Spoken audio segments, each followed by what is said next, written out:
Miq Prizmës, sigurisht që lufta me Iranin edhe ajo pjesë e atij gjirit që është aty, Persik dhe sidomos ngushticës së Hormuzit, ka bërë që tregu i karburantëve luaj mendsh. Mirë, nëse në botë tregu i karburantëve luan mendsh, në Shqipëri ka spekullim. Krahas luajtjes mendsh, ka dhe spekullimin. E kjo është e keqja e madhe e një tregu të tillë. Tash, realisht, para se të filloj lufta, barilja ishte, si më thënë, Brentin edhe rreth ke 57 deri ke 60 dollarët. Dhe lufta brenda 10 ditësh, 10 ditësh e çoi 80, 90 deri 120. Por si nga kontrolli i ngushticës së Hormuzit, ashtu edhe nga fjalët e presidentit Trump, dhe nga një farë mënyre interesat për të mos shkuar puna në ekstrem, si të Rusisë dhe të Kinës, që janë të interesuarit e parë të naftës që kalon nëpër ngushticën e Hormuzit edhe njëkohësisht vetë Iranit, bën që normalisht bjerë fjalët relaksuese në luftë sipër, në bombardime sipër të presidentit të Shtetit Bashkuar të Amerikës, që shiko, kjo do marrë shpejt, mos u egzagjeroni me çmimet e gjëra të tilla, me kërkesën, bën që bursa të bjerë, dhe shkoj prap 85, 80, 90. Të çfarë ndodh në Shqipëri? Në Shqipëri ndodh që oligopoli i kësaj po themi praktike dhe teorie të importit të gregjës, naftës, fuqive, bën një veprim absurd në të keqen e qytetarëve. Absolutisht, sillet në mënyrë absurde, në mënyrë të pabesë, spekulon me fjalë. Ti je evazor është tjetër gjë. Ti je spekulant është akoma më keq. Të luash me fitimin është tjetër gjë, të spekullosh është gjë tjetër fare. Sepse sigurisht rezervat nuk janë që mas 2 ditësh ti të veprosh me çmimin. Dhe kjo është mos e qartë. Nëse është paguar taksa e fuqive me 60 dollar, ajo nuk ka dalë. Domethënë ti po shet me një çmim të rritur atë naftë e cila është marrë me çmimin 60, jo me 120. Me 120 s'ka mbritur akoma në Shqipëri. Do 10 ditë që të vijë. Pra, po shikon në bursën edhe po luan me çmimin. Kur e ke detyrim ligjor që mos të luash në këtë lloj mënyre, ta shpenzosh atë duke paguar taksë. Dikush një mik i jemi po më thotë sot, shiko, si shkojnë parat qeverisë, jo, po spekulon. Nuk është se po i shkojnë parat qeverisë. E ka paguar atë taksë. Po spekulon me shitjen. Më kuptoni ku e kam fjalën? Kjo është puna, edhe bëren shkem që qeveria, po parat e fiton karburantzia. Monopoli, oligopoli i karburantëve. Në fakt ne nuk kemi monopol, kemi oligopol. Kjo duhet parë me sukses. Po këtu janë emra të mëdhenj, cilët sigurisht luajnë me këtë. Dhe pastaj derisa vjen poshtë bashkë me taksat e qeverisë, që zejnë rreth 70% të çmimit të karburantit, e kjo dihet më. Këtu pastaj është qeveria. Përbën edhe litrin i cili shkon 2000. Sot po shifja për shembull 1900 sa që ishte këtu. Ishte rrit pak edhe gazi. Gazi pse? Për çfarë arsye? Apo hajt se ka luajtur bursa. Por depozitat e gazit është ai që është marrë, edhe gazin e na vjen nga Azerbajxhani. Nëse. Në këtë pikë duhet kontrolluar spekulimi. Edhe sot kishin marrë një vendim që të dilnin edhe ta shikonin këtë problem. Është vërtet që po bëhet luftë, por nuk lejohet, sidomos në kohë krizash, nuk lejohet spekulimi. Spekulim kur ti e ke marrë barilen me 50 ose me 60, dhe pastaj brenda 2 ditëve kur rritet çmimi aty, atë barile që ke marrë, që ja ke paguar taksën, je duke spekuluar 2 herë, edhe me çmimin e pakicës që i shkon qytetarit, edhe me qeverinë. Tash qeveria mund ta bëjë shyrin e shurdhët edhe veshin e shyrin e qorrë edhe veshin e shurdhët. Por në fund këtë qeveria shahet. Këtu e ne kështu e mësuar, thënë qeveria i ka fajt, Edi Rama direkt, nuk kisha nevojë me shku nëpër ministra, ai thot i ka fajt.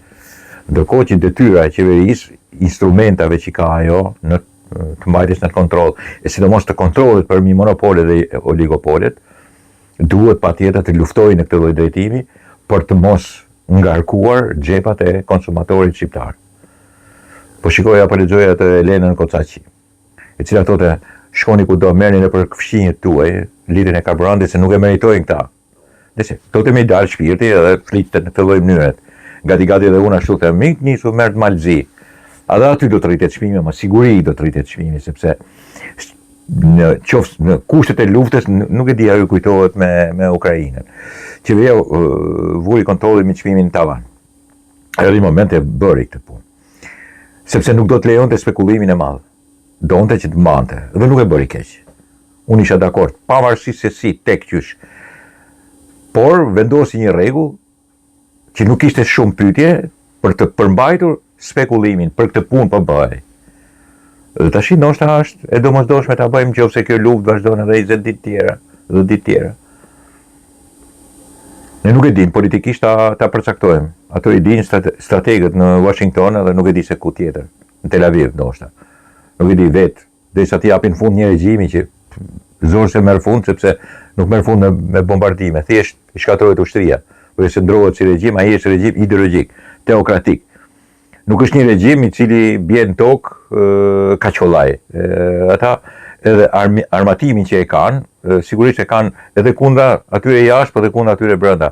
Kur kanë vrarë 40.000 për një javë, kanë vrarë 40.000 iranian, ai regjim i bën gjitha. Është një regjim i poshtër që mund të diskutojmë sa dush pa i mbetet i poshtër. Mund të diskutojmë nëse është e drejtë i sulmosh, ka drejt Izraeli apo s'ka drejt Izraeli, zakonisht këto punë mund të diskutohen gjitha, po jo të më thoni që ai regjim është burrimi, ai është regjim kriminal. Është një regjim shumë më i keq edhe se i Enver Hoxhës këtu dikur. Është një diktaturë e qelbur që s'ke çat bisedosh me të. Çfarë do të bisedosh? Kur vret popullin e vet, kur e izolon popullin e vet, kur të gjithë aty jetojnë mirë, ai jeton keq. Kur është i prishur me gjithë vendet e rajonit. S'mund të thuash gjë për Iranin, kur është keq me Katarin, kur është keq me Sauditët, kur është keq me Emiratët, kur është keq me Kuvajtin, kur është keq me gjithë zonën atje. Sigurisht nuk ka si të flasësh fjalë të mira, po kur marron lufta, në këtë rast këtu fillon mas edhe spekullimi. Spekullimi me çmimin e karburantit. Çka kujton se po pasurohesh për ato 10 ditë të 15 ditës. Po u fut në krizë, do të dalin njerëzit me makinë më, do të blejnë më pak. Këtu e ka hallin. Kusht. Apo janë mësuar të nava shqiptari e blenë, edhe 5.000 lekë po t'ja bësh, e blenë. 3.000 lekë gati shkoj spekullimi dikur me kohën e Ukrainës. E harruan. 3.000 lekë kishte nga ato që e bun 2.500 lekë, 3.000 lekë. Çmimin e naftës edhe të benzinës. Dakor e kam makinën me gaz, nuk e di pse u rriti 50 lekë, 100 lekë, për çfarë arsye, jo bursa thot ai. Prit më herë. Sa e ke marrë atë, sa e ke pagu taksën. Pra spekullojnë. Qeveria, po parat edhe spekullimin e bën karburanxhia. Edhe dije se kush janë karburanxhit. Ata që importojnë më tepër, që kanë tregun në Shqipëri dhe pastaj ja përhapen edhe këtyre dytëve të tretë. Kjo ishte e para. E dyta ishte një shprehje e madhe, duhet ta gjej këtu. Të një antikomunisti të jashtëzakonshëm në Shqipëri, i cili ka me emrin Tufa është i jashtëzakonshëm, është antikomunisti i jashtëzakonshëm. Edhe thotë, agron Tufa, Rama përmbyset vetëm me revolt, ndonjë opozitar duhet të vdes. Ky burri këtu. Dhe sqaron problemin, që jo kam thënë, vetë ka ikur. Masi ka, si më thënë, si t'ju them tash, masi ka nxitur edhe vrasje edhe presje. Masi ka nxitur luftë civile, këtu ne ka ikur. Kupton sepse e kanë pa ato të vetët antikomunistët e tjerë, që janë shumica komunist, që ky ka ikur nga i është djeg truma tipit. Tash i sqaron kështu thot. E para duhet me pas thot, të mbledhësh njerëz edhe duhet të jesh opozicie, frymzon. Po e dyta, po se dhe jetën, po shkove për të dhënë jetën, si mund të ndrosh regjimin, nuk kurzohet Rama ndryshe, e kemi provuar. Tash tipa t'tillë nuk është se provokojnë. Tipa t'tillë tregojnë rrugën. Dhe tipa tjerë e marrin këtë që ky e tregon si rrugë për të përgatitur skenar që të ketë një vrasje, një plagosje dhe pastaj të digjet vendi. Agron Tufa do Shqipërinë të djegur, sepse sigurisht në një komunist do t'i ketë bërë keq, nuk e di çfarë të keqet madhe mund t'i ketë bërë. Do t'i kenë bërë keq, sigurisht. Dhe tash ky e shikon vendin e vet, shikon si vend komunist. Të gjithë i shef në çdo shqiptar që shef nga një komunist dhe do që të vriten sa më tepër, të derdhet gjak i madh luftë civile.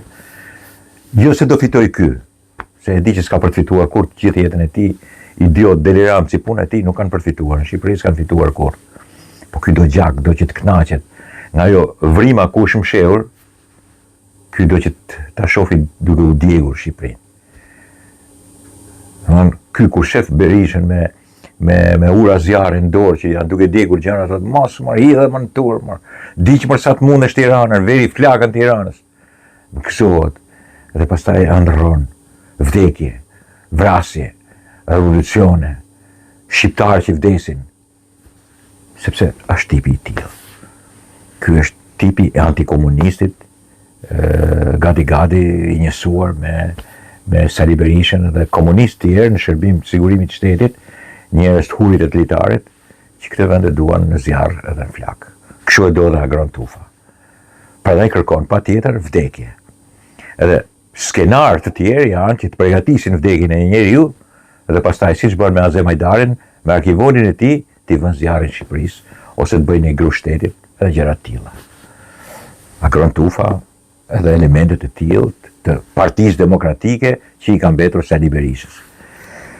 Për fat keq që shkojnë edhe njerëz tjerë mbrapa.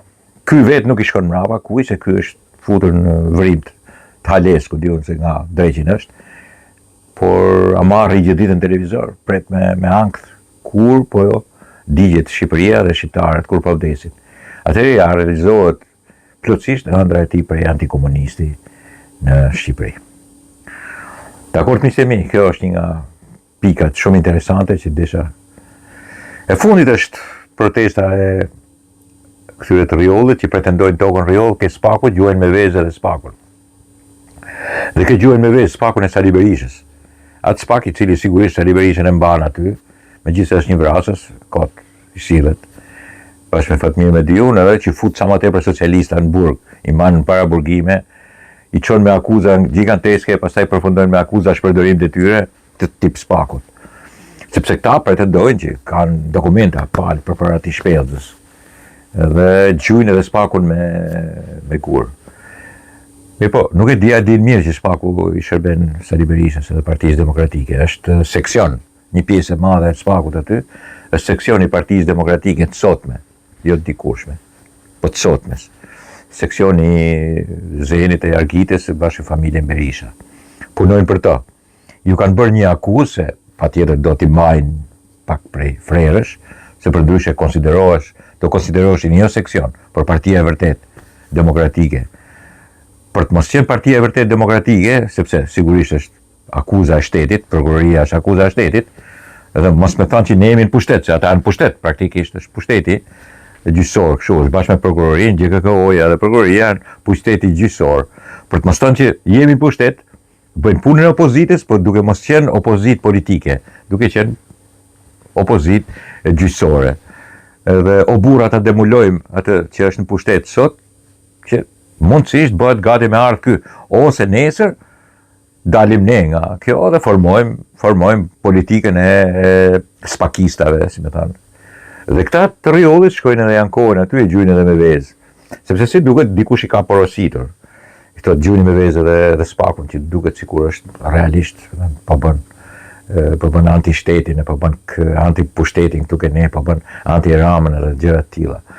I bëjnë një skenar të tillë, i përdorin edhe këta riollistat që duan tokë, duke mos pasur dokumentat qarta të 1945-s, se po pate dokumentat qarta të 45-s, po me sa duket ato dokumenta i kanë humbur këta, nuk i tregojnë dot, tregoj gjithë farë marrëzirash, po jo atë dokument, dhe duke humbur gjithë shkallët gjyqësore, s'ka që bëna Spaku as kërkush në botë, sepse që do bëj Spaku kur gjithë drejtësia ka folur e stërfolur për këta tipat, që ju ka mbetur vetëm veza. Të gjyën me vezë, Spakun e Sali Berishës. Dhe kjo është e bukur, nuk është e bukur, është pjesë e demokracisë. Dakord, miqtë e mi?